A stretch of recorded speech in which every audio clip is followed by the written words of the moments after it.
Hello everyone, welcome back to my channel. So today we will be discussing some important MCQ questions from chapter 2nd of class 12th. Chapter name is Sexual Reproduction in Flowering Plant. ये जो question series है ये काफ़ी ज़्यादा helpful होने वाली है CBSE board students के लिए और बाकी सारे एग्ज़ाम्स में भी ये क्वेश्चंस काफ़ी ज़्यादा बेनिफिशियल हैं। एंड ये इम्पोर्टेंट MCQ है जो कि डायरेक्टली NCERT से पूछे जा सकते हैं। सो स्टार्ट करते हैं। Question first is flower convey important human feeling such as. So I think अब तक आपने आंसर सोच लिया होगा। सो इसका करेक्ट आंसर है डी। आप अपना आंसर मैच कर लीजिए। नेक्स्ट है flower are considered as object of. Answer is D. Next है biologist consider flower to be object of morphological marvel, embryological marvel, site of sexual reproduction. Answer is D. Question number 4 when does plant decide to flower an embryonic development during the appearance of flower bud before the actual flower appear on plant all of the above. Answer C is correct. Before the actual flower appear on plant. Question number 5.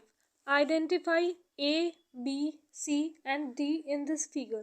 So ये figure तो आपने NCERT में देखा भी होगा। सो I think अगर आपने NCERT में वो फिगर अच्छे से देखा है या फिर अच्छे से आपने लेबलिंग वगैरह को लर्न किया है तो आपको इसका आंसर आ गया होगा। फिर भी एक बार मैच कर लेते हैं। सो इसमें जो B है ये है फिलामेंट। इसमें ए जो है वो है line of dehiscence and C is pollen sac and D is pollen grain. So answer है बी, फिफ्थ का B. Question number 6 the initiation and development of floral primordium takes place by. So इसका answer है D, both by hormonal and structural changes in plant. Question number 7 hold of stamen in flower represent। सो जो स्टेमन का whorl होता है वो androecium को represent करता है, मेल रिप्रोडक्टिव पार्ट को। Question number 8 whorl of carpel in flower represent. जो कार्पल का होल्ड होता है वो गाइनोशियम को रिप्रेजेंट करता है। Answer A is correct. Now again there is one more diagram based question. So अगर आपने NCERT को अच्छे से रीड किया है आप इस क्वेश्चन का आंसर मैच कर लीजिए और अगर नहीं रीड किया है तो आंसर को लर्न कर लीजिए। सो क्वेश्चन नंबर 9 जो है ये what indicate A in the below figure. So इसमें जो ए है वो पोलन ग्रेन को रिप्रेजेंट करता है। किसे करता है? पोलन ग्रेन को। सो आंसर क्या है? ए। नेक्स्ट है whorl of petal in flower represent. So जो पेटल का होल्ड होता है वो कोरोला को रिप्रेजेंट करता है। Answer D is correct. Question number 11 whorl of sepal in flower represent. So जो सेपल का होल्ड होता है वो कैलेक्स को रिप्रेजेंट करता है। 11th का C. Answer is correct. Question number 12 stamen consist of which of the following part. So stamen में जो मेल पार्ट होता है प्लांट में या फिर फ्लावर में उसमें स्टेमन में कौन कौन से पार्ट प्रेजेंट होते हैं। सो इसमें फिलामेंट जो है वो भी मेल पार्ट है, एंथर भी। स्टाइल और स्टिग्मा जो है वो फीमेल पार्ट के अंदर आते हैं। सो इसका आंसर होगा डी, 12th का D, both A and C, filament and anther. Next है the number and length of stamen in flower are. So question number 13 का जो करेक्ट आंसर है वो है A, variable in different species. So जो length और number होते हैं स्टेमन के वो अलग अलग स्पीसीज में अलग अलग हो सकते हैं, वेरिएबल हो सकते हैं। नेक्स्ट है typical angiosperm anther is. So question number 14 का जो करेक्ट आंसर है वो है B, bilobed and dithecous. Question number 12 stamen. Question number 15 the anther in transverse section appear to be. So transverse section में जो एंथर है वो टेट्रागोनल दिखाई देता है। कैसा, टेट्रागोनल। क्वेश्चन नंबर 15 का जो करेक्ट आंसर है वो क्या है, B, tetragonal. Question number 16, what are A, B, C and D in this figure? So, इसमें जो A है वो तो है स्टिग्मा, B है स्टाइल, C है ओवरी और D है थैलेमस।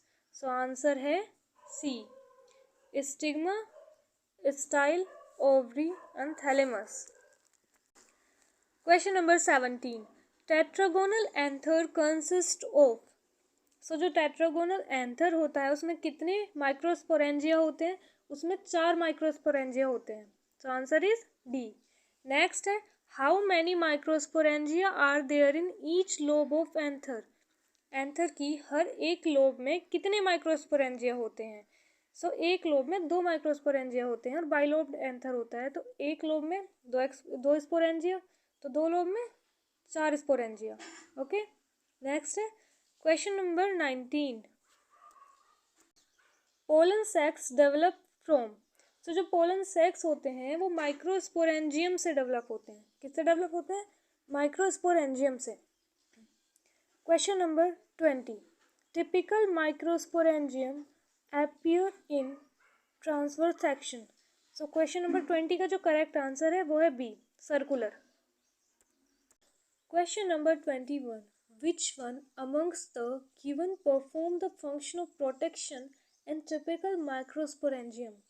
So microsporangium में जो प्रोटेक्शन का फंक्शन है वो एपिडर्मिस, एंडोथीशियम और मिडल लेयर, ये तीनों करती है। सो आंसर होगा D, A, B and D.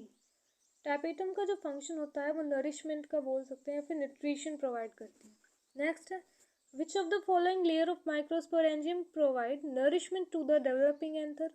मैंने आपको अभी बताया टैपेटम नरिशमेंट या फिर न्यूट्रिशन का वर्क करती है। सो क्वेश्चन नंबर 22 का जो करेक्ट आंसर है वो है बी। नेक्स्ट है, function performed by the outer 3 layer of microsporangium. Again same question. So जो आउटर 3 लेयर्स होती हैं माइक्रोस्पोरेंजियम की, उनका फंक्शन होता है प्रोटेक्शन का और दूसरा होता है help in the dehiscence of anther to release pollen. So answer होगा D, B, both A and C. Question number 24 का जो करेक्ट आंसर है वो आप मुझे कमेंट सेक्शन में कमेंट कीजिए। Question number 25, the microsporangium cell which purges dense cytoplasm and have more than one nucleus is। so जो ये लेयर होती है ये है टैपेटम। मीन्स जो टैपेटम की सेल होती है उसमें डेंस साइटोप्लाज्म होता है और एक से ज़्यादा न्यूक्लियस प्रेजेंट होता है। नेक्स्ट है, in young anther the tissue occupying the centre of each microsporangium is called. So question number 26 का जो करेक्ट आंसर है वो है B, sporogenous tissue. Next, identify A to E in this figure. So जो इसमें ए है वो है सिनर्जिड, बी है इसमें एग, सी है इसमें सेंट्रल सेल, डी है 2 polar nuclei and E is antipodal. So answer A is correct. Question number 28. Arrange the following layers of microsporangium according to their presence from inside to outside. ये इस question का main point है, inside to outside. Most of the time हमसे पूछा जाता है कि outside to inside, और मोस्टली हम यही भी बताते भी यही है कि आउटर लेयर कौन सी, उसके बाद में कौन सी उससे अंदर उसके लेयर है, इनर लेयर बाद में बताते हैं। इसमें पूछा गया है कि इनसाइड टू आउटसाइड, सबसे पहले हमें इनर लेयर के बारे में बताना है, उसका नाम बताना है। सो जो इनर लेयर है वो होती है टैपेटम, उसके बाद में मिडल लेयर, देन एंडोथीशियम, उसके बाद एपिडर्मिस। सो आंसर होगा D. Question number 29, sporogenous tissue of microsporangia is. So इसमें जो करेक्ट आंसर है वो है डी, बिकॉज स्पोरोजेनस टिश्यू के लिए ये तीनों ही स्टेटमेंट सही है। Group of compactly arrange homogenous cell occupying the centre of microsporangium and present inside young anther. Next है question number 30, each cell of microspore tetrad is. So जो answer है question number 30 का वो है बी, एन मीन्स हैप्लॉइड।